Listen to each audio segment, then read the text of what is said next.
Hey guys, Lord Naren White here, the Holy Ghost, the one true God. Back with you with the next video in my series, reading Dracula by Bram Stoker. Without further ado, returning to Dracula, as read by Lord Naren White. Mina Harker's Journal, 25 September. I cannot help feeling terribly excited as the time draws for the visit of Dr. Van Helsing, for somehow I expect that it will throw some light upon Jonathan's sad experience, and as he attended poor dear Lucy in her last illness, he can tell me all about her. That is the reason of his coming. It is concerning Lucy and her sleepwalking, and not about Jonathan. Then I shall never know the real truth now. How silly I am. That awful journal gets hold of my imagination and tinges everything with something of its own color. Of course, it is about Lucy. That habit came back to the poor dear, and that awful night on the cliff must have made her ill. I had almost forgotten in my own affairs how ill she was afterwards. She must have told him of her sleepwalking adventure on the cliff, and that I knew all about it. And now he wants me to tell him what I know, so that he may understand. I hope I did right in not saying anything of it to Mrs. Westenra.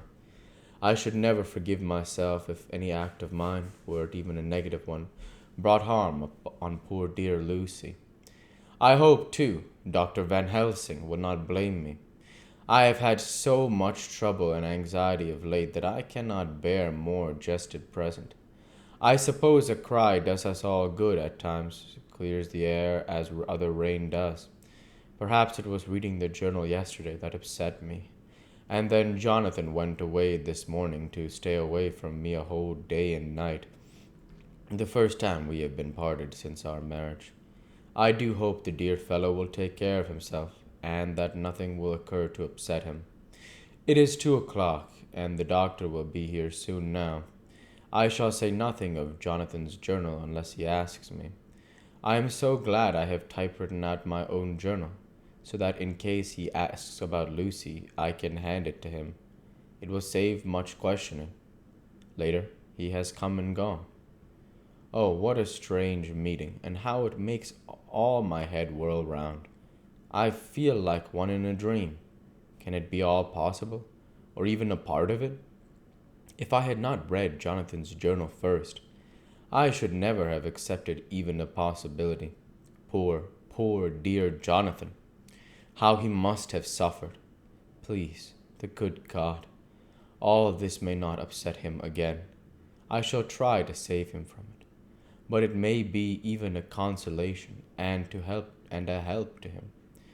Terrible though it be, and awful in its consequences, to know for certain that his eyes and ears and brain did not deceive him, and that it is all true. It may be that it is the doubt which haunts him, that when the doubt is removed, no matter which, waking or dreaming, may prove the truth, he will be more satisfied and better able to bear the shock. Dr. Van Helsing must be a good man as well as a clever one, if he is Arthur's friend and Dr. Seward's, and if they brought him all the way from Holland to look after Lucy. I feel from having seen him that he is good and asks of a noble nature. When he comes tomorrow, I shall ask him about Jonathan, and then, please God, all this sorrow and anxiety may lead to a good end. I used to think I would like to practice interviewing.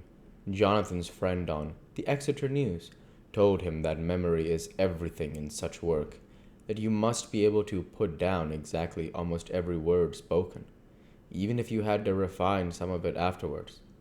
Here was a rare interview. I shall try to record it verbatim. It was 2:30 when the knock came. I took my courage a deus manes and waited. In a few minutes, Mary opened the door and announced, "Dr. Van Helsing?"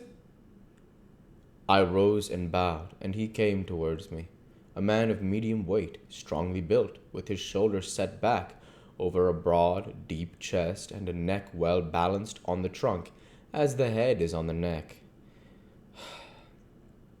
The poise of the head strikes me as at once as indicative of thought and power.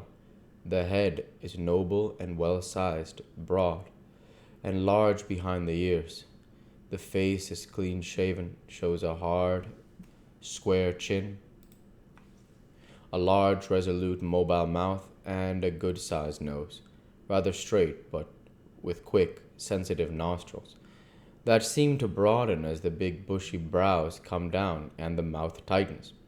The forehead is broad and fine, rising at almost straight, and then at first almost straight, and then sloping back above two bumps or ridges wide apart. Such a forehead that the reddish hair cannot possibly tumble over it, but falls back naturally, back and to the sides. Big, dark, blue eyes are set widely apart, and are quick and tender or stern with the man's moods. He said to me, "Mrs. Harker, is it not?" I bowed assent. "That was Miss Mina Murray." Again I assented. "It is Mina Murray that I came to see, that was friend of that poor dear child Lucy Westenra. Madam Mina, it is on account of the dead that I come."